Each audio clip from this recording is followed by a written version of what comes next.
जळगाव श्री संत मुक्ताबाई राम पालखी पंढरपूरच्या दिशेने रवाना। आषाढी वारीनिमित्त जळगाव शहरातून श्री संत मुक्ताबाई राम पालखीचे भक्तिमय वातावरणात पंढरपूरच्या दिशेने प्रस्थान झाले। टाळमृदंगाच्या गजरात ज्ञानोबा तुकाराम तसेच विठ्ठल विठ्ठल जय हरी विठ्ठल या नामघोषाने परिसर दुमदुमून गेला। वारकरी मोठ्या उत्साहाने, शिस्तबद्ध पद्धतीने आणि भक्तिभावाने पालखीसोबत पायी वारीसाठी रवाना झाले। पालखी प्रस्थानापूर्वी श्री संत मुक्ताबाईंच्या प्रतिमेचे पूजन, आरती व हरिपाठ करण्यात आला। यावेळी वारक्यांनी विठ्ठलखुमाईच्या दर्शनाची आस मनात ठेवून पंढरपूरच्या दिशेने मार्गक्रमण सुरू केले। महिलांसह युवक, ज्येष्ठ नागरिक आणि लहान मुलांनीही मोठ्या संख्येने सहभाग नोंदविला। पालखी मार्गातील विविध गावांमध्ये वारक्यांचे स्वागत करण्यात येणार असून त्यांच्यासाठी भोजन, पिण्याचे पाणी आणि वैद्यकीय सुविधांची व्यवस्था करण्यात आली आहे।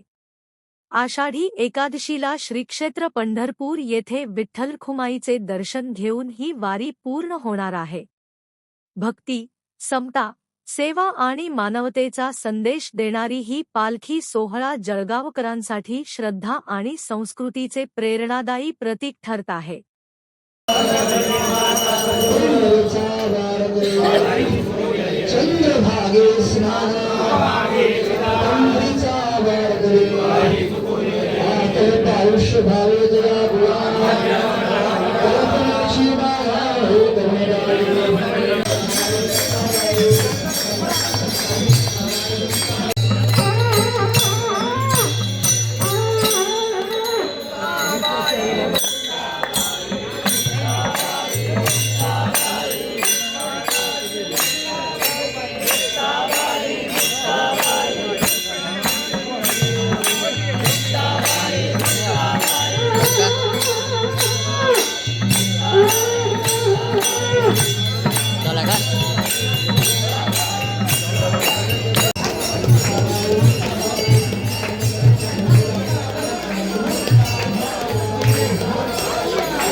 you.